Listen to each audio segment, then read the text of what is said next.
সদ্য ভূমিষ্ঠ হওয়া এই নবজাতক কোনোদিন তার মায়ের স্নেহ পাবে না।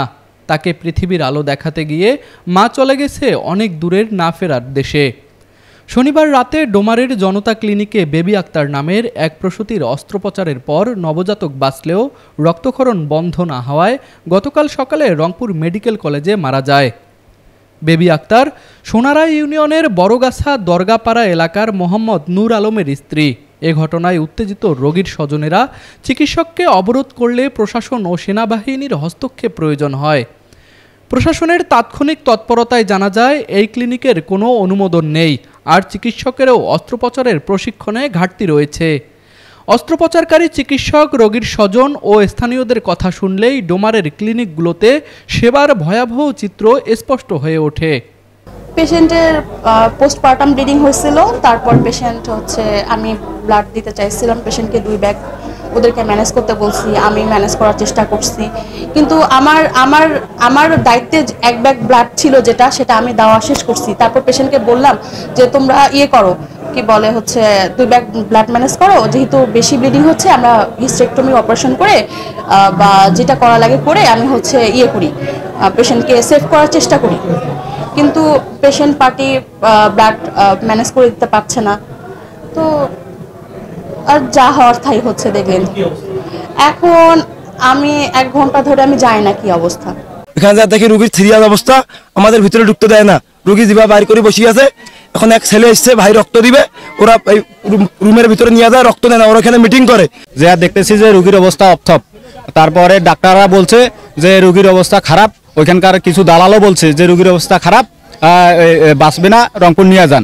এখন রংপুর যে নিয়ে যাবে ডাক্তাররা কেউ বলতেছে না যে আমরা সাথে যাচ্ছি বা আমরা সাহস দিচ্ছি যে ওইখানে গেলে ভালো হবে, এরকম কোনো আশ্বাস দিচ্ছে না। সবাই গাফিলতি করতেছে, প্লাস কেউ মানে চলে যাচ্ছে, মানে আলকাটিয়ে চলে যাচ্ছে। দোতলা যখন রুগী দেখে দিল, রুগী দেখতেছি যেমন গরু জবাই করে ফেলে হয় ওইভাবে কিন্তু রুগী ফেলে দিচ্ছে, কোনো ট্রিটমেন্ট নেই। তা আমি নিচে নামি গেলাম, ডাক্তার কই যে গরু জব কই থাকে এইভাবে ফেলে দিচ্ছে, কোনো ট্রিটমেন্ট নাই, তাহলে রুগী তো বাঁচবে না, ও রুগী তো মারাই যাবে। কিছুদিনের মধ্যে প্রশাসন আসে গেল। উত্তরাঞ্চলের স্বনামধন্য nursing college Rangpur community nursing college শিক্ষাবর্ষ 2024 ও 2025-এর জন্য 3টি বিশেষ কোর্সে ভর্তি চলছে। ভর্তির জন্য যোগাযোগ করুন www.rcncbd.com অথবা কল করুন 01708907294।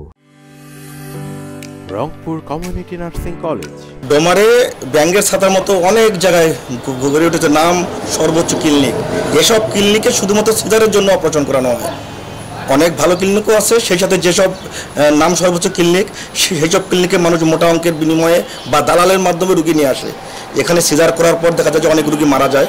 এসব রুগী মারা যাওয়ার পর যখন সামাজিক যোগাযোগ মাধ্যম বা নিউজের মাধ্যমে প্রকাশ পায়, তখন কর্তৃপক্ষ কী করে এসে সিলগালা করে দেয়। সিলগালার পর আমরা কী দেখি, সিলগালার পর দেখি 5-7 দিন পর বা 10 দিন পর আবার ওই ক্লিনিক সেই রকম চলতেছে। আমরা পরে জানতে পারি স্থানীয়ভাবে কিছু নেতাকর্মীর মাধ্যমে তারা মোটা অঙ্কের বিনিময়ে মানে পরিবারের সঙ্গে মানে লেনদেন করে। আমরা চাই এসব ক্লিনিক, যেসব ক্লিনিকে মানে অনুমোদন যেসব ক্লিনিক রয়েছে, যেসব ডাক্তার মানুষের জীবন নিয়ে সেলিমেনি করে, তাদেরকে অরিজিনালিভাবে লাইসেন্স বন্ধ করে দেওয়া উচিত এবং তাদের বিরুদ্ধে আইনগত ব্যবস্থা এমনভাবে নেওয়া উচিত যাতে মানুষজন ভয় পায়, যাতে অন্য কেউ আর এসব নাম সর্বোচ্চ ক্লিনিক দিতে না পারে। এ ঘটনায় ওই রাতেই ডোমার থানায় মামলা হয়েছে। ক্লিনিকের চিকিৎসক ডাক্তার নাজমুস সাকিব ও 2 জন নার্সকে গ্রেপ্তারও করেছে পুলিশ। 3 জন গ্রেপ্তার আছে, ওসি সাহেবের কাছ থেকে জানতে পারলাম। তাদের সাথে আরও জিজ্ঞাসাবাদ করে কথাবার্তা বলে কোনো গাফিলতি আছে কিনা সবকিছু খতিয়ে দেখে তারপর আমরা ব্যবস্থা। এদিকে উপজেলা স্বাস্থ্য কর্মকর্তা জানিয়েছেন এই ক্লিনিকের কোনো অনুমোদন নেই, আর চিকিৎসকের যোগ্যতাও তদন্ত সাপেক্ষ। আমরা এসেছি যে এখানে গতকাল রাতে একজন প্রসূতি মা মারা গেছেন অপারেশন পরবর্তী জটিলতায়, রক্তপাত বন্ধ করতে পারেনি ডাক্তার, এই জন্য এটা হয়েছে। তবে আমরা এসে ডাক্তারের কাউকে পাইনি, আমরা শুধু ক্লিনিকটা ফাঁকা পেয়েছি। তবে আমরা এখানে তথ্য সংগ্রহ করে শুনেছি যে ডাক্তার অপারেশন করেছেন, তারপরে রক্তপাত বন্ধ করতে পারেননি, এখান থেকে রংপুরে পাঠিয়েছেন, রংপুরে রোগী জীবিত ছিল, আইসিইউতে নেওয়া হয়েছে, তারপর ওখানে ইন্তেকাল করেছে। বিবিএস ডাক্তার পাশ করার পরে প্রশিক্ষণ নিয়ে সে অপারেশন করতে পারবে না, এটাই আমাদের নীতিমালা দেওয়া আছে এবং সে কেন এটা ওইটি করেছে আমরা তদন্ত করে তার বিরুদ্ধে ব্যবস্থা গ্রহণ করব।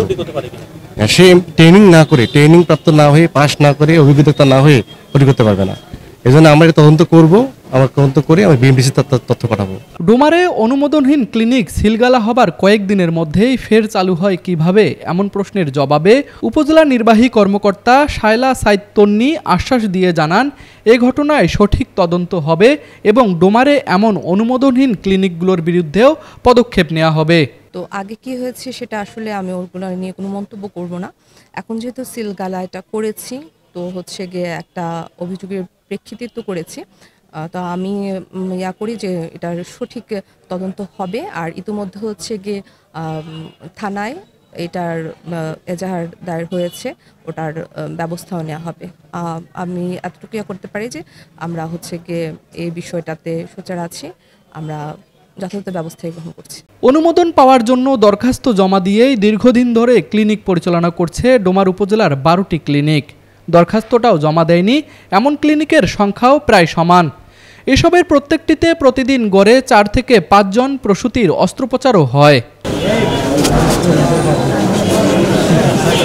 নীলফামারী প্রতিনিধি তাহিরুল ইসলামের পাঠানো তথ্যচিত্রে তুষার আচার্য, ডেস্ক রিপোর্ট, RCTV।